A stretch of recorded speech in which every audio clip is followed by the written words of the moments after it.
Hello traders, and welcome back to another market update. Today we're going to be taking a look at the currency market, see what's going on in the technical analysis side of things, as well as identify some potential trade setups and general zones of interest in terms of technical analysis. So let's go ahead and jump right into the video here. You can see EURUSD actually got a nice pullback here. If we draw in our trend line that we've been talking about here on the last couple market updates, we've been talking about the fact that EURUSD has come into this area of support, right? But then price actually fell through that. Just yesterday we had a big steep sell-off there on euro dollar, and now things are a little bit shifted, right? So we had this strong uptrend, but things got a little bit different when price double topped and found resistance here again, pushing price to the downside. Now it looks like we may be entering into a sideways trading range. You can see EURUSD coming back and forth here. We found support during the lows, right, and resistance along the highs, and so for the time being this area could be a level of some sort of bounce, but really going to be watching to see if we can put in a lower high, which could signal that we could be, headed lower and that this trend could start to turn back to the south side. But for the time being, this is looking like it's in a ranging market, and there might be some opportunities to look for there on euro dollar. Let's take a look at GBPUSD. So GBPUSD here on the daily chart, we can see that we have this lower high coming into the market, but we also have this kind of channeling market to the upside, right? So we have this flag looking pattern. If you draw it like this as well, you kind of have this flag formation going on in GBPUSD. What this could signal is that on the daily chart, we could be just consolidating here before another leg higher. And then there's also the scenario that if price does decide to break out of this range to the downside, we could see a full-on pullback or a bigger reversal here. But for the time being, it's looking like this is forming into a pretty cookie cutter kind of bull flag there for the time being. So we'll see what happens on pound dollar going forward. Let's take a look at dollar yen next. You can see dollar yen on the daily chart found resistance along this area here, and price is back up and actually closed above that level for the time being. So we'll see if price now can hold this zone and actually bounce off of it to continue support.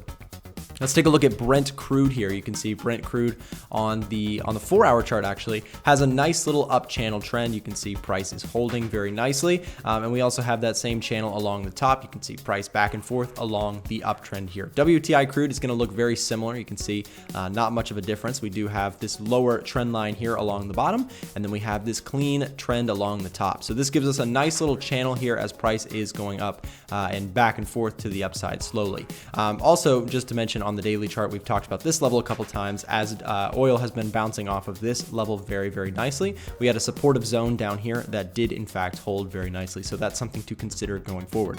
Now, as this trend starts to make its way up on WTI crude and Brent crude, we do have some general levels to consider, like this level and this level, right? So we have a zone up here. If price does decide to continue up here, to kind of look for potential sideways ranging markets on this longer term time frame.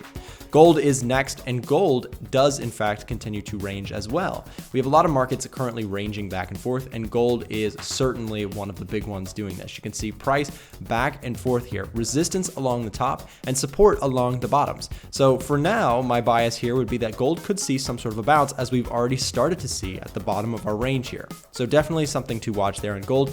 There might be some opportunities if you are looking to trade gold along the bottom here, using some sort of supportive resistance, and as well as candlestick patterns. You could find something that you like to potentially give you a reason to go long and bounce off of this low. Dollar Canadian is the next one here, and you can see dollar Canadian pulling back here after a rally recently we've seen, right? So we saw this initial spike to the upside.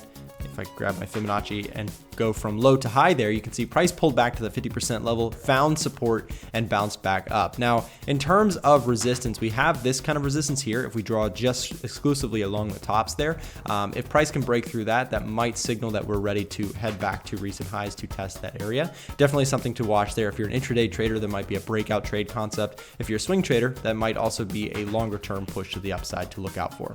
Dollar Swiss is the next one, and here's a nice clean channel to the downside. You can see on dollar Swiss, we have just kind of this clean downtrend channel on the 4-hour chart. Now, what's interesting here is that we did in fact break through support and now look like we're starting the downtrend, or continuing the longer term downtrend that we've seen on dollar Swiss. So definitely something to consider there. We have that trend line coming into play. Price is not quite there, but if it does pop up into that area, there might be some sell side opportunities to look out for on dollar Swiss going forward. GBPJPY is going to be our last one for the day. Now, similar to GBPUSD here, we actually have somewhat of a flag pattern, except that if we look on the 4-hour chart, you can see that we actually kind of have price looking like it wants to break through right now. You can see we have a similar structure to what we talked about on pound dollar, where we have this kind of triangle as well as this this kind of flag pattern, and it looks like price is breaking above, but we don't see a lot of volume. We don't see a lot of movement on the upswing here on GBPJPY. So personally, I would wait for some sort of bigger candle, some sort of sign of bullish strength, rather than just kind of this choppiness we're seeing currently on pound yen. Not seeing a lot of confirmation or strength there on this particular movement.